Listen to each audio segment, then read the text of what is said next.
What's shaking, everybody? You're listening to Improv Tabletop, the Fate RPG actual play where we make up everything on the spot. I'm Ned Wilcock, your host and GM, and today I'm joined by... McKenna Steele, Robots in Disguise. Justin Porter, Yo Joe. Connor Wood, Crusader of the Milquetoast Empire. Yeah, the best empire to be a crusader of. Great. Well, everybody, we have a pretty fun story that we've prepared for you. Well, we know what the broad strokes of the story are going to be, and we know nothing aside from that, so let's figure out. So, the setting that we are going to be doing this time was a suggestion from Rachel Anderton, Caleb's wife, who you've probably heard us mention a couple times during the plugs. She is the owner of Book Lovers Soaps. Go check that out. She's so sweet. And she wants to see us do a Harry Potter-themed campaign. So we are taking that, and the thing that we're going to be kind of mashing it up with, more thematically than literally, is the idea of Rosencrantz and Guildenstern are dead. The whole shtick behind that play is it's two pretty minor characters from Hamlet who you don't see on stage very much, and it's all the stuff they're doing off stage while Hamlet is getting into all kinds of shenanigans on stage. So we're all going to be playing as some kind of very ancillary character, secondary, tertiary, quaternary, like however many degrees away from being a main character you want to be. And we're going to see what these guys are doing on the outskirts while Harry is getting all crazy teen hormonal and angsty and whatnot. So, as always, we're going to start out with an ideation. We're going to tell you some real stories from our real lives to help inform this story moving forward. And I will kick us off with that. So Harry Potter is part of the kind of broader genre of like the supernatural, magical, hero, whatever kind of school, which is a genre that I have felt at times has gotten maybe a little bit tired. There have been a lot of different takes on it, and none of them, for me, seem to quite match up to Harry Potter until I checked out something called Dimension 20. It is College Humor's actual play D&D show. Their first campaign is Fantasy High. It's a hero adventurer high school. And when I saw that, I dismissed it immediately because I was like, this genre is so overplayed. I am not interested in this. But then I finally got around to watching it and I was like, holy cow, this is amazing. This is wonderful. And so hopefully we can turn this into something amazing and wonderful instead of just falling back on the overused tropes. But aside from that, you know, Harry Potter is a great series, well written. One of the oldest Halloween costumes that I can remember is I dressed up as Harry Potter when I was a young child. I remember that my mother and my father would take turns reading to us as children on wonderful summer evenings from the first book. And of course, none of us knew that it was pronounced Hermione, so we were saying Hermione the entire time. But as I've grown up, my facial resemblance to Harry Potter is maybe not as much as the books describe, but I still have kind of a Harry Potter-esque kind of look, so that's my stuff for Harry Potter. Let's go to McKenna. What you got for us? Mickey D's over here. I feel like I've talked about Lego Star Wars before, and I don't remember if I spoke about Lego Harry Potter. Lego Harry Potter is amazing. And if you have a Nintendo Switch, it actually, at least it feels like to me, it goes on sale pretty often. Yeah, it's like $5 every other month or so. Yeah. I just think they're really fun. They're super silly, and it makes me happy. But I also have very vivid memories of reading Harry Potter in bed. And my room in one of our houses, the laundry room, I don't know how to describe this. So like the laundry room was in my room. So like if you went upstairs to the top of our house, it split into two little sections and you had these little steps going up on either side. And there was a room there. And then inside of that room on the right, there was another little tiny room in there, and that was the laundry room. So dirty laundry was always like in my room. It was a pretty big room too, but that was my room. So I always remember reading my book in that room and having my little corner of the laundry room where I would sit and read Harry Potter at night. So as far as Harry Potter goes, that's like my glowing memory of that.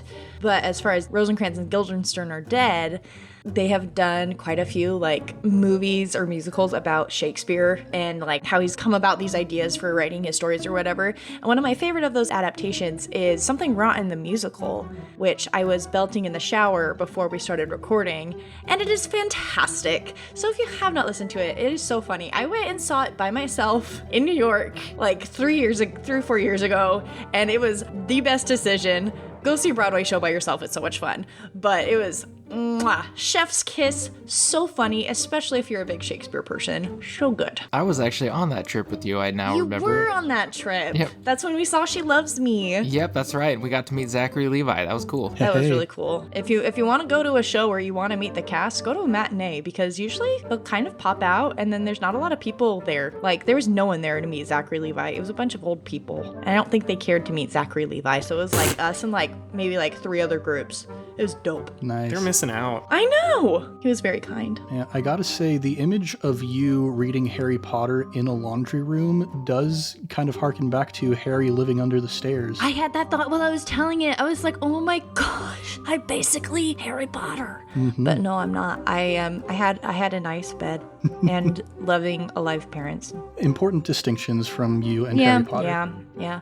I do have scars, but those are just from my cat, so. Oh, isn't that the life? Oh boy.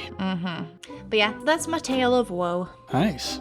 JP, what is your tale of woe? My tale of woe. Okay, so when Harry Potter 7 Part 1 came out, in our church they had like a singles thing, and we bid on dates, and somebody bid on my date to go see Harry Potter, but we were going to, what were we going to do? We were going to like dress up, I think, and go to the midnight showing. And I kept texting her and be like, hey, so are we going to get together and make these costumes? And she never replied and stood me up. Oh. Boo. But I did find someone else at the last minute to come with me, but I was still kind of like, what the heck? Why would you get on my date and then not go? Oh my god. Yeah, it's weak. I'm pretty sure I'm still connected with her on LinkedIn. It's a good place to stay connected. Hey, it's okay. Good thing you have a wife that is obsessed with Harry Potter. Yes, that is true. You can check those boxes. You're good. And then the Rosencrantz and Guildenstern, I don't know the play very well, even though I've seen it. The only thing I really remember from it was they did this thing where, because they never left the stage, and so at one point he throws his shoe off stage and somebody on the other side threw a shoe on, so it looked like it was just like a continuous loop, like there was no way to get off the stage. That's amazing. Yeah, so that was pretty cool. I love that. I love good stage tricks like that. Oh, yeah. Right on. And Connor, what is your tale of woe? So I work this really interesting, fascinating job where I look at houses and I look at bugs in the houses, and I'm supposed to say, oh, there's a bug downstairs. Anyway, I've always referred to the little closet underneath the staircase as the Harry Potter room, and I will include that in my reports, like the HPR, we've got signs of roaches or whatever. So that's my first very interesting tale. Another very, very interesting tale is I went to a, not a non-denominational, but a denominationally kind of ambiguous church. I don't know, man. It was weird. It was California. When I was younger, and the first award I ever remember winning in my life was this little toy set after the first Harry Potter came out, and it was just like them on the train as little toys, and I was like, well, what did I do to earn this? And they're like, you came to church for 7 weeks wearing the themed thing, and I was like, I don't remember doing any of that. I'm a little baby boy. But they gave it to me anyway, and I think it's in my mom's attic. Now over to Rosencrantz and Guildenstern Are Dead. I'm a big fan of the show, and the movie is pretty darn fun. Tim Roth is in it, and he's great. And I'm just thinking of Reservoir Dogs because he's in that and he gets shot. The end. Ha ha ha. These are all my ideas. Right on. Getting shot in the end is maybe one of the best themes that we've had during ideation so far. Yeah, it's a pretty good way to end things. However, I will say I would like to go to this denominationally ambiguous church if I get to win awards like that. I guess I do have one more story just while we're on the odd ambiguous church. One time they had me speak to like represent the kids portion, but I don't know if they ever gave me any instructions. So I just went up there and I was like, today we made magnets, and if you turn them upside down, they look like a baby's butt. And everyone was laughing, and I was like, yeah, church. Like, I left. Dude, I had one teacher at church who, there was a couple weeks where she would put together like these brain teasers, and she would hand them out to all the kids to get us involved. And I was a super geek nerd when I was a child, so I was always the one who would finish first, and the one who finished first got their favorite candy, so I got lots of gummy bears that way. But after a while, I think she was like, this kid always wins. I should probably stop doing this. Well, that's just rude. Everybody else should, get up to the level. And Punish children for being smart. Exactly. That's a good way to start off. Well, speaking of punishing children for being smart, let's figure out what our world is going to look like. Oh yeah, Hogwarts. Ooh. Yeah, what year is this? What year of shenanigans in the HP is this going to be? Man, the book that I enjoy the most personally is Goblet of Fire. Oh, that was a good one. And I think there's a lot of cool, fun stuff that's happening in the school, a lot of like lighthearted shenanigans before stuff starts getting super dark and moody. Yeah, it's also got the tournament Mad arc. Eye Moody. Oh, look at you. Punspiration. Okay, thanks. Hey. I'm not sure if I've actually mentioned this on the show before, but I do this thing in my home games called Punspiration, where Oh, it's marvelous. if somebody makes a joke that I really like, I let them re-roll for free. So that is Punspiration, everybody. You are free to use that in your home games, but you have to credit me in the description. Every time it's mentioned. Punspiration. Quote net. Yes. So I might throw my hat in the ring for Goblet of Fire, but if you guys are feeling passionate about which book you'd like to work in, I'm willing to consider that as well. I think that would also be fun because it's not too serious, but it's also kind of like, oh, we're at Hogwarts and there's this massive competition thing. We have all of these people at the school. Yeah. This has got to be really weird from everybody else's perspective of like, The hot guy died. yeah, the hot guy's dead. What a weird thing to happen in the middle of the year. Yeah, so crazy. And then it's just death from there on. No, I like Goblet of Fire. I would also throw my name into the goblet for that one. Hey. Don't you put your name alone? All right, so we're going to be in year number 4. So now we have to figure out who our characters are going to be. McKenna, would you like to start us off? I really would. Okay, so my character is a house elf. She works in the kitchen and she's just really frustrated because there's all these people here. And like now she has to clean up after like all these people, and she has to make like goodies and stuff for all these people. There's just so many more mouths to feed, and she's just this is just the worst. And she's like, Dumbledore, why did you do this? You got 3 times as many mouths to feed, 3 times as many people to clean up after. 3 times as many laundries. It's the worst. Like, I'm so sick of it. Can't stand it. Her name is going to be... I need to go through the house elf names. So there's Creature, there's Dobby. What's the other one? Bobby. From the books. I can't remember. Yeah, it's Bobby. Bobby Dobby. What is her name? There's a female one. What's her name? Grisabella. She's super, super sad because she got freed, and now she doesn't know what to do with her life. JP, get your wife. Winky, that's who it is. Winky. That's what it is. Okay, I was like, I know there's another one. Of course it's freaking Winky. No, but her name is gonna be Greya. Greya. All right. And her high concept is gonna be check that off the list, because she's always got things she's got to do. So she's always got a to-do list of things, and she carries around this little notepad to go. Has a lot of work, but very organized. Oh, she's the most organized about it, because if she wasn't, then all the other hairs that are still remaining on her head would be gone and she'd be fully bald. But she's got some hairs still. Nice. Now, what is something that gets Greya in trouble? She likes to be sneaky and pull harmless pranks to kind of entertain herself throughout the day. All right, sneaky prankster. A little pranky, a little snaky pranky. No, it didn't work. Now, for your additional aspect, your audience-suggested aspect, these are the ones that you will get to choose from. Bertie Bott's dependency, wanted to be a lawyer, and lost my leg in the war. She's got stories to tell. I know. I lost my leg in the war. Yes. That's what we're gonna do. Oh, man. So Winky's got a history, maybe fighting against the Death Eaters. Who Winky be? This be Greya. Greya, that's right. That's right. Winky's my arch nemesis. Everybody talks about Winky. Yeah, Winky fought the Death Eaters and Greya fought the Leg Eaters. Oh, my God. No, maybe what it is She was the one that had to get, what's the dog's name? Guys, it's been so long since I've read Harry Potter. It's Rover. No. Serious? Spot. The three-headed dog. Fluffy. Fluffy. She had to get Fluffy into the room. She had to help with that situation. That, for her, was the war. She refers to it vaguely as the war. All right.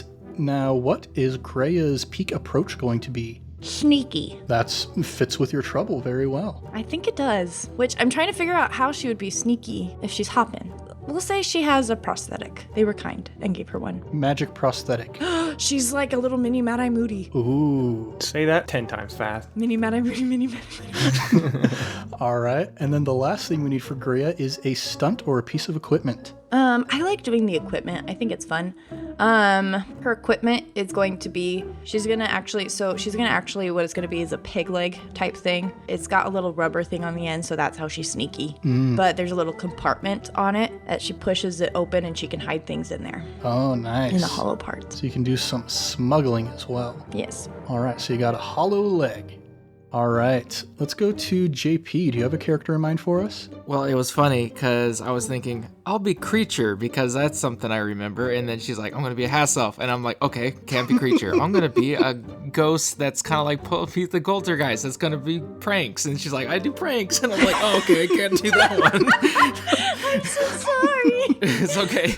So I came up with a troll, like the troll in the dungeon, except this is his brother and his name's Groop. Nice. And he just wants to be seen. So he sneaks into the castle and they throw him out all the time, but he just wants to be seen. So he keeps coming back. Nice. He just wants to be part of it. Yeah. Hey, I just need some friends. Poor Groop. He's just like, there's some cool stuff going in the castle. And there's like a wizard tournament now. And he's like, I just want to be a part of the gang, you know? Aww. Oh, sweet Groop. And Hagrid's always out there just doing his exterminator thing. But Group's like a bad Knut. He always shows up. So what's our high concept aspect going to be for Groop? My high concept is I just want to be seen. I just want to be seen, don't we all? And what's something that gets Groop in trouble? I mean, I just want to be seen. Kind of multi-purpose. Yeah, I'm gonna say that he's very aggressive on how he wants to be seen. He's aggressively affectionate, you might say. Sure, aggressively extroverted. Aggressively extroverted. The opposite of most of us. I've known a few of those people in my life. Word. Oh, the theater. And so now we get to Group's audience-suggested aspect. The ones you're going to get to choose from are... has a thing for house elves. Don't tell my mom about this. And I have a closet shrine to Gilderoy Lockhart. Well, I don't know. Those are all good ones. I'm gonna say we're gonna let the dice roll for the... Ooh, nice. I have a thing for house elves. yes. Oh, yes. Oh, this is gotta be good. Good choice, Dice. And now, what is your peak approach going to be? Flashy. He's gonna make himself seen. Ha-cha-cha. And then the last thing we need for Groop is a stunt or a piece of equipment. He has a bag that he hangs on his belly like a fanny pack. Then he just kind of collects things and puts them in there. Nice. That's so cute. So who knows what you've already put in there? Maybe you'll be able to pull something useful out when the time comes. Big old fanny pack. Nice. So that is Groop. And then our last character is Connors. What you got for us? My name is Danuary. I'm an American exchange student. I'm pretty quick on the draw. I draw things quick, and I run fast, and I learn things quick. But my parents are very dead, and my uncle and aunt live in Europe, so hello. Hence the exchanging, I would imagine. Yeah. So, of all of this information we have for Danuary, what is your high concept aspect going to be? Has a lot to say about Minnesota. Oh, yeah, you betcha. The only person I've met who has a lot to say about Minnesota. Yeah. All right. Now, what's something that gets Danuary in trouble? Oh, man, he's got a really high metabolism, so he has to pee all the time because he's quick. Science. And subsequently also has to eat a lot to keep up with that high metabolism and is probably part of the cause of Greya's work influx. Oh, dear. Smack you on the head. Yeah, I get the munchies. I'm a growing boy. And now for your audience-suggested aspect, here's the ones you get to choose from. My wand talks to me, but only I can hear it. C's get degrees. Or afraid of small people. Okay. Yeah, I'll do my wand talks to me, but only I can hear it. All right. Oh, those are all good choices. I know. These suggestions just got so much better when McKenna decided to be a house elf. It really did. Really. Everything's just tying in. Now, what is Danuary's peak approach going to be? Well, I may have mentioned, but he's rather quick. Ah, yes. Quick on the draw. Good at drawing, catches on quick. And he's used to needing to run to the bathroom. And then the last thing is either a stunt or a piece of equipment. You can do a pretty cool backflip in a pinch. In a pinch. It's not in a pinch. It's really not that great. Right. He learned it from a buddy in the States. You can just do a little flip. It's a backflip. Oh my god. I mean, he can do magic too, I guess, but like that's his pride and joy, I'd say. Yeah, from those good old trampoline days back in Minnesota. Ah, yeah. I mean, these wizards don't have trampolines, so they're probably not too familiar with backflips. Yeah, they probably have like a magic trampoline that, like, I don't know, shows you your nightmares every time you jump on it or something. Yeah, those wizards always complicating things. Always. So rude. Well, we've got our characters all figured out. We've got Greya the House Elf, Groop the Troll, and Danuary the American exchange student. So with that, let's go ahead and get into our story.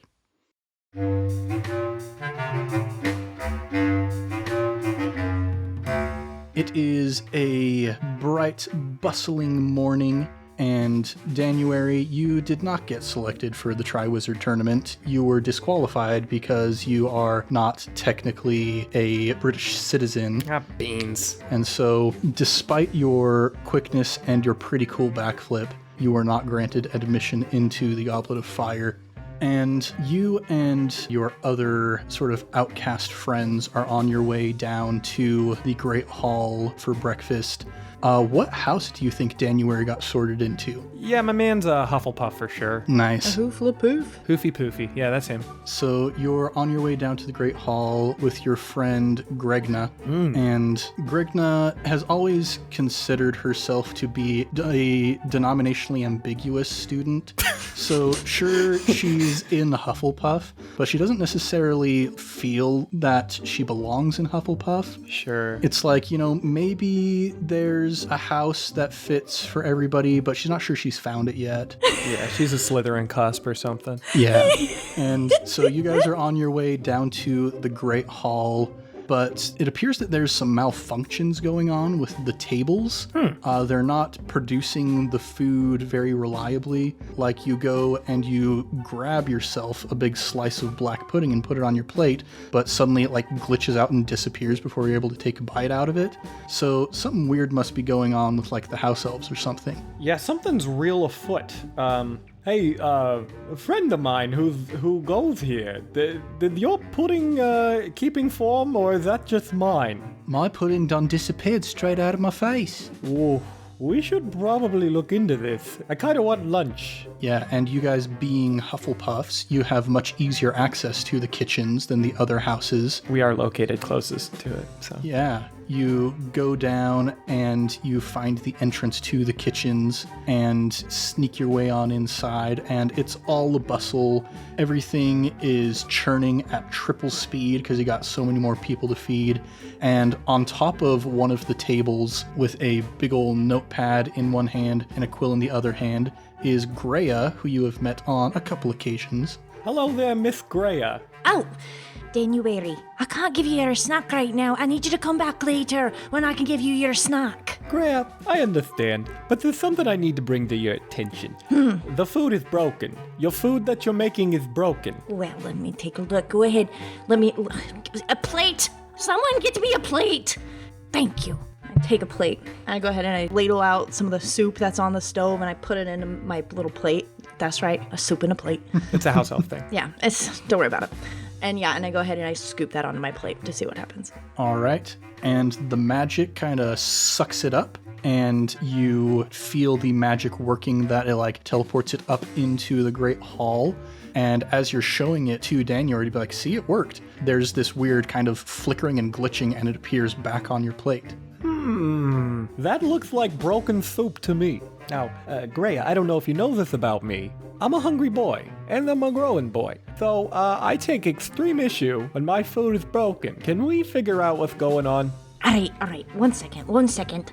And I'll grab a bowl and pour the soup into there, and I'll say, Take this bowl right here. Go ahead, try that, eat it, see if it works. I quickly try to eat it. And as you take your first bite, Danuary, you hear a voice coming out of your pocket. And the voice is all like, Master, I have detected some roaches. Not roaches per se, but an undesirable presence here in the kitchens. Not now, Wandy. I'm sipping my soup. You know me, I'm always looking for bugs, and I've got a bug report for you. Over there in the small closet underneath the stairs, I do believe I have detected an undesirable. Okay, I scream into my pocket, fine, I'll go look, just get off my back. And then I say, Greya, my stick told me to check out this closet. I'm gonna do that. Thanks for the soup. and I'll hop down and go along with you behind you. And I quickly check out the closet. Yeah, you pop it open. I am Groop. Oh, jeez. Hello. I just here to make your acquaintance. My name's Groop. I don't know if you'd heard, but I'm a troll. Look at me. I'm big, and I'm here, and I just want to be a part of the gang. Group, I told you could come in for a brief moment and not say that you could stay. Look at my checklist. Look, you're on here. It says Group stays hi, then Group leaves. I checked it off. I thought you'd left. Well, I did leave, and then I came back for more. It was an encore. They wanted more. They just want more of me. Oh. That's a pretty good group loophole. And Greya, you notice that Groop is sitting on top of the sort of arcane lattice work. It's all of these bits and bobs, these metallic pieces and these various other spell components, an eye of the newt and a tongue of the dog and all that stuff. And he has sat right on top of it in his hiding place, completely squashed the structure. And you see there's a bunch of like food all over him. There's bits of black pudding, there's stew, there's Heinz beans, and you think you've maybe figured out what's going on with the food malfunction. I'm sorry, I just love the imagery of like eye of newt and tongue of dog and Heinz beans. Yes, a favorite breakfast staple in England. That is true. Group, this is why I told you can't stay. Look at this mess you made. Look how messy you are. Now I've got to clean you up. Don't worry. I'll clean it up. Look, watch. Let me take this. And I take an apron off of Greya. I take her apron off and I start cleaning everything. Oh dear. That was so inconsiderate of me, and you're so immodest. And here, take that back. Oh, and would you like a pear? I've got a pear in my pocket. You can have a pear. Group, you're very kind to Greya. I've always noticed that in the 11 seconds I've known you. Oh, well, she's just so round. Nice. Well, I guess I could try to cast prestidigitation or something to clean up a little. I mean, I do use magic, I guess. And your wand is like, Master, I've told you 1,000,000 times that Dungeons and Dragons thing is not real. This is what's real. I don't know what you're talking about, Wandy, but I'm pretty sure me and Craig played it every other Sunday in my basement. Anyway, Cleanicus, the Closeticus. Go ahead and roll to overcome with clever. All right. Ooh, a +3. +3, not bad. So you say these mumbo jumbo words and all of the stuff that's like splattered over Groop and like all the stuff that had wiped off onto the apron, which it wasn't necessarily like the best job because the apron itself is just like an empty crisps packet with a piece of twine to go around the neck because you know house elves can't have real clothes. Yeah. So all of the stuff that's all over Groop, all over the apron, it disappears.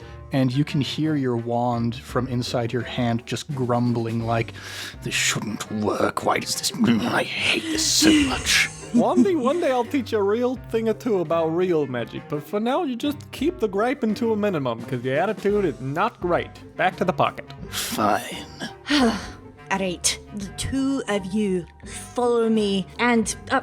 Winky. And you, Winky, who has been kind of peering in the entire time, hoping not to be noticed, she snaps to attention. She goes, Oh, yes, ma'am. Here is my checklist. Now, you make sure that we get the rest of everything done, or I swear on the life of Dumbledore, I'll end you. and she takes the checklist in her hand, and she goes, Oh, yes, of course. Don't you worry. and she starts walking in a very affected kind of step.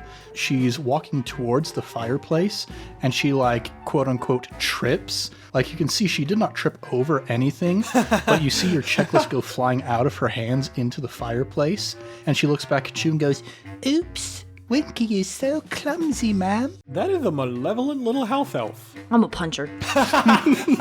roll to attack with forceful. And Winky's going to roll to defend with quick. Yeah, Greya, go for violence. Ooh, a +4. +4, Winky got a -1. You just killed Winky. Wait, no! Not canon! Not canon! Now, stress does not necessarily have to be physical damage per se, and when one loses all of their stress, that does not mean that they're dead. It just means they're incapacitated. So, but I mean, Greya, what does it look like as Winky falls unconscious? Actually, what I'm gonna do, I'm gonna snap my finger, and a little pot of flour is just gonna fall on her head. And then I'm gonna look at one of the other little house elves next to me and say, Mac, you and a couple other elves clean that up, put her up somewhere, give her some medicine or something. I don't care what you do, but don't let this get any messier than it already is. My head's on the line and I don't really need it to be on the line right now. Groop is staring at this, and he takes off his little bowler cap and starts fanning himself. Pretty intense, eh, group? Things get hot here in the kitchen. Oh, things get very hot. Wait, is that an Inuit? Never mind. Boys, out the door. Let's go down to the hut. Down to go get fixed up. Oh, but can't we go take a little stroll around the Great Hall and, just go see everybody, see what all the hullabaloo is with this Triwizard Tournament? You can watch from afar, but you're not allowed. You scare all those little British boys and girls. Yeah, the British are pretty scared. It's all right. I learned from last time, and this time I come with magic. Can I pull out some cards? Wow, they've never seen that before. I know. No one has seen magic like this before. All right, here's what we're going to do. All right, you two troublemakers. Oh, jeez. I mean, Danuary, you haven't really done anything other than come down here and interrupt it, but Yeah. Group, we have to go and get you cleaned off fully.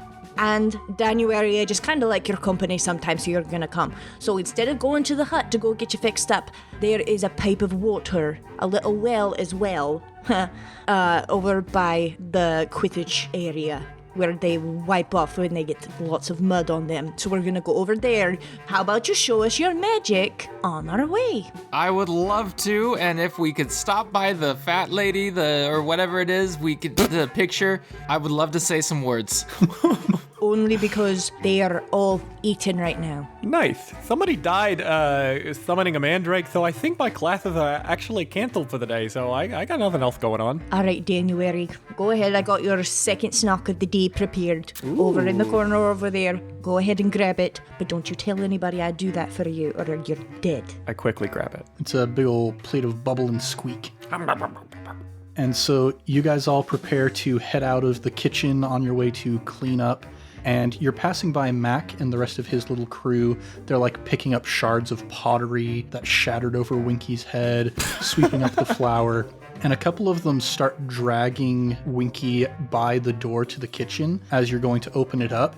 And you see standing outside the door is Alistair Moody, the new Defense Against the Dark Arts teacher. Ah, jeez. You see his impressive peg leg on one foot right in front of your face, Greya. I admire it. And you peer up his grizzled coat to his face, and that one big eye is staring down at you. And the other is watching these other house elves pulling Winky out of the way. And he looks down at you with a scowl and says, Greya, I came down here to see what was going on with the bad magic. All your food seemed to be broken. And now I see that you're breaking other things as well. I just want to say in Greya's defense, Winky was being kind of a nit. And she was kind of asking for it. She was kind of literally, yeah, she had it coming. And Mad-Eye puts his hand over your mouth and he's like, son, we can't have you using that kind of language around these parts. I know things are different over there in Minnetoki or whatever it is you're from, but around here you can't use that word, all right? Okay. And he looks over the three of you and he says, I think I'm gonna have to bring you up to the headmaster. Please do. I would love to meet Mr. Headmaster. Oh, geez, another day in the life of Danuary. Okay, I guess I'm in trouble now. I just kind of shrink and begrudgingly walk along. As we walk by, can I see if there's any students wearing scarves and try to sneakily take one off? Yeah, so there are a bunch of students. They've got the colors of their respective houses all across their necks. There's a couple Durmstrang students and Beaubaton students as well who have their scarves as well.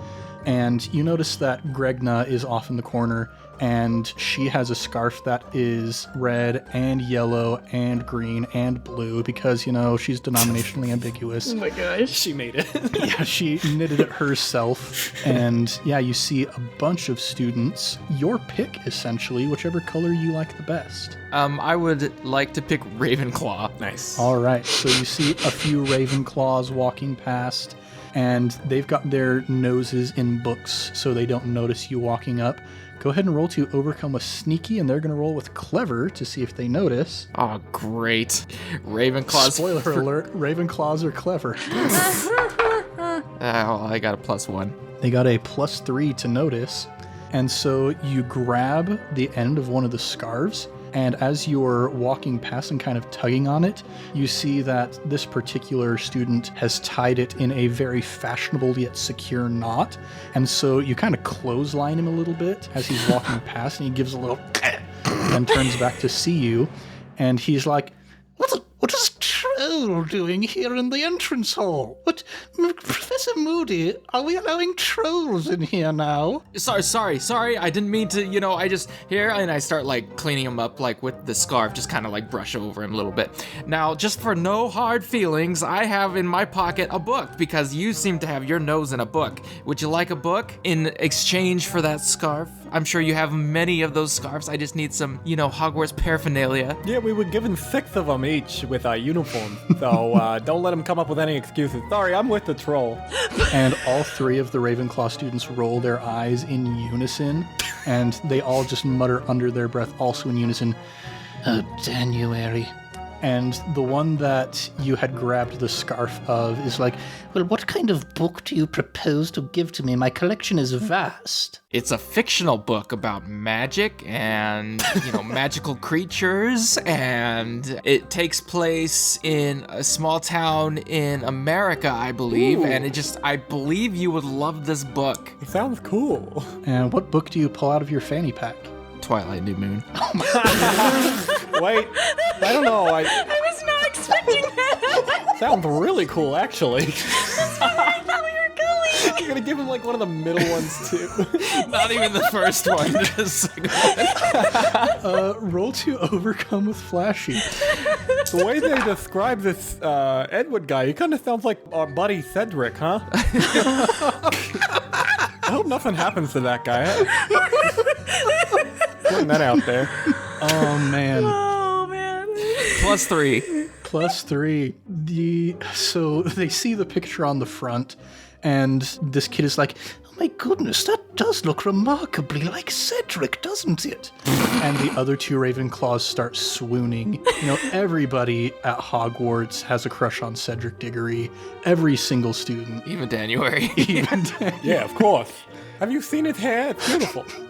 And the Ravenclaw student looks at the book and is like, yes, I believe that this is a worthy trade, and pulls off the scarf and hands it to you and begins rushing off with Twilight New Moon.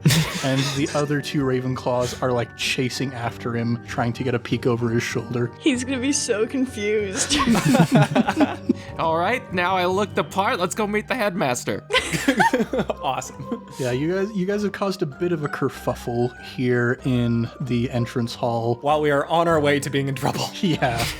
There are a bunch of people just kind of staring at you, but their attention is quickly drawn away as the Triwizard champions begin walking out of the Grand Hall. And they're dressed in their finest robes. You've got Fleur and Victor and Cedric and Harry, and everybody starts swooning as they begin walking past. Hi, Cedric. And Cedric looks over at you.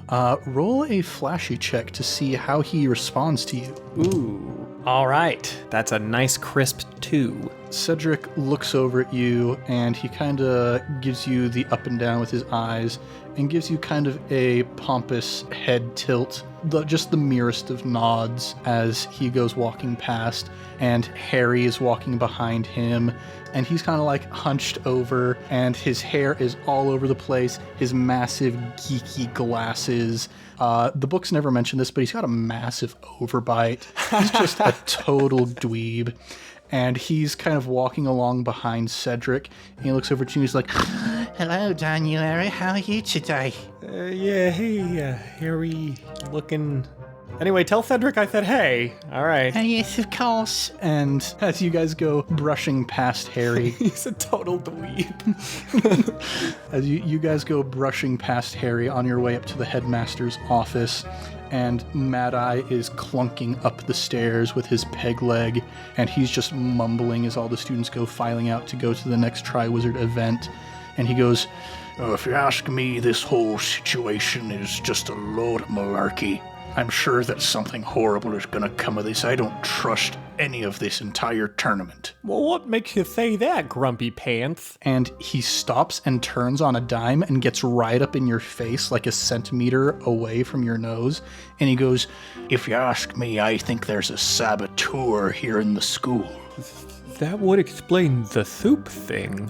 "Yes, I don't know who it is, but I'm committed to finding this mole, obviously working for you-know-who, and I'm going to bring him to justice. Don't you wait. I'm taking all that responsibility upon myself so nobody else has to go looking for him." Now, hold up there, sir. We would love to help you find this saboteur. Isn't that right, Danuary? Yeah, we're on our way to being in trouble, but an adventure sounds nice. And he blanches a little as you say that and gives a big old gulp and says, "Well, we'll see what the headmaster has to say first."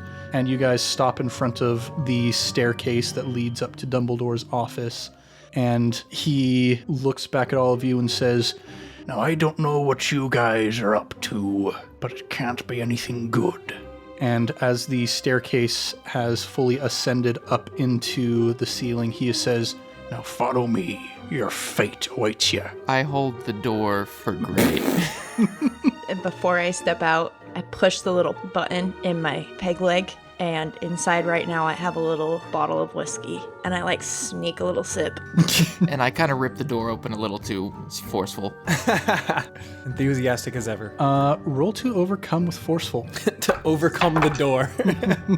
+3. +3. You successfully managed to not tear it off of its hinges, and the others file in past you, and Dumbledore turns and looks at you all as you enter, and he spreads his arms wide, and he's wearing a very brilliant cloak, a very wonderful set of robes, and he says, "Ah, young ones, and large ones, and small ones. I'm afraid that terrible things are happening here at the school, but I do not want to ruin everybody's spirits. So, I'm hiring you on as an undercover team. None can know what you are up to. They should be celebrating and feeling joyous, about the Triwizard Tournament. So, are you going to be my strike team?" Strike us down as part of that strike team. Yeah, I wanna high five Greya and Groop. I'm like offering the high fives to these fellas. I'll like softly touch your hand and say, "So we're not really in trouble?" And he turns towards Professor Moody and he says, "Alistair, have you been scaring people again? I keep asking you not to do that." And Mad Eye's like, "I'm trying not to scare people, but it's my nature, you know." And Dumbledore says, Yes, let's have you go up to Madame Pomfrey and get some facial realignment surgery or something so you're not as scary. And Mad Eye goes, fine. And he steps out the door and heads off to the infirmary. Off to surgery immediately.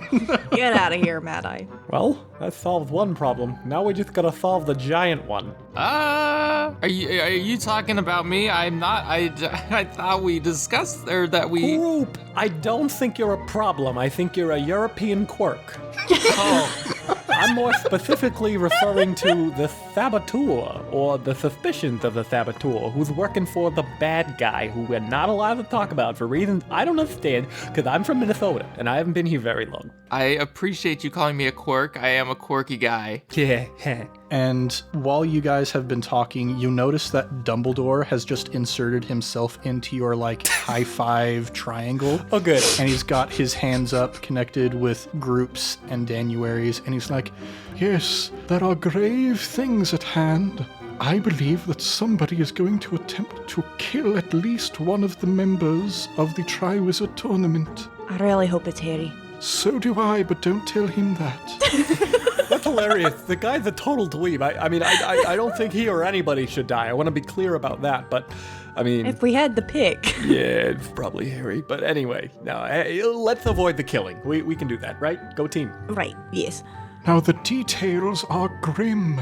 And Dumbledore turns towards the camera and his eyes go wide.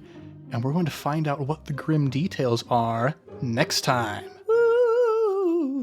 Thanks everybody so much for listening to Improv Tabletop. We'll be back next week with more adventures in the world of Dumbledore's Delinquents. If you want more, go ahead and subscribe, maybe even give us a review. We would be as happy as that one Ravenclaw student is to have this very sensuous book about Cedric Diggory's stand-in, if you would go ahead and give us a review on the podcatcher of your choice. We're also all over social media at Improv Tabletop, so if you'd like to suggest either a setting for us to play in or an aspect for one of our characters to use, you can comment on one of our posts or tweet us about us using hashtag ImpTabSetting or hashtag ImpTabAspect. Let's do a round of plugs. As always, we've got our sister podcast, iCast Fireball, a D&D 5e actual play where we go through the campaign Tyranny of Dragons. We fight dragons. The Triwizard Tournament fights dragons. If you like fighting dragons, they're both good for you. We also have another 5e actual play that I mentioned earlier, Dimension 20, over on Dropout. Brendan Lee Mulligan is a fantastic dungeon master. So good. And all of the players on there are amazing as well. So go give that a listen. And also check out Book Lovers Soaps, the Etsy store of Rachel Anderton, who suggested this month's setting. McKenna, you got anything that you would like to plug?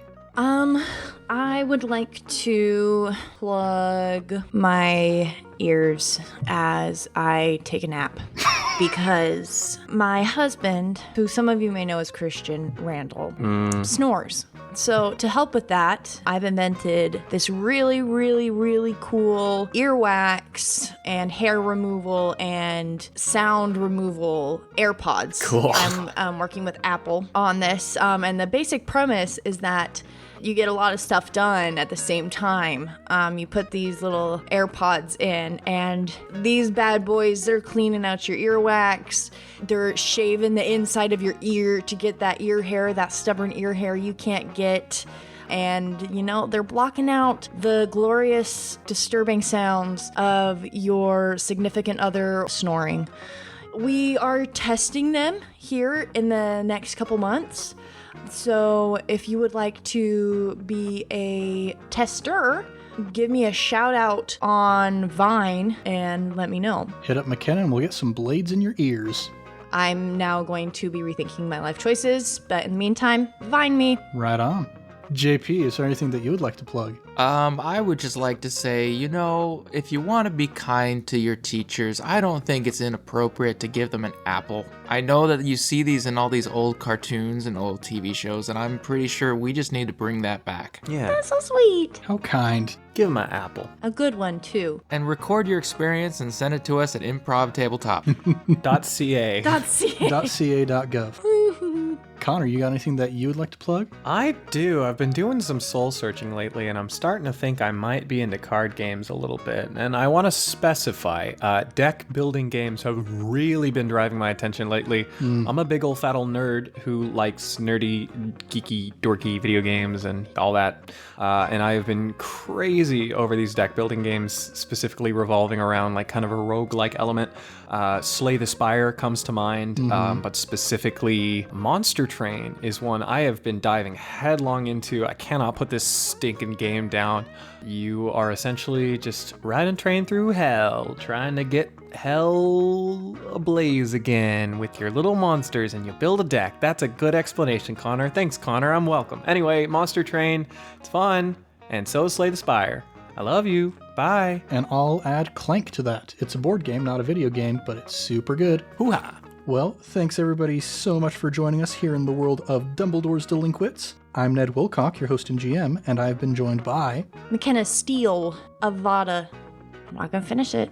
Justin Porter, or JP. I married a Harry Potter nerd. Connor McDouglas Woodard. I am Avada Kedavra Doodle Doo.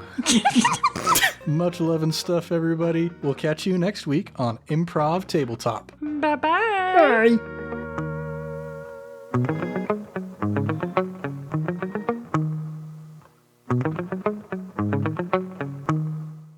Hey, my name's Greya. My name's Greya. Hey, my name's... Hi, my name's Greya. Hello, I'm Greya. Hello, I'm Greya.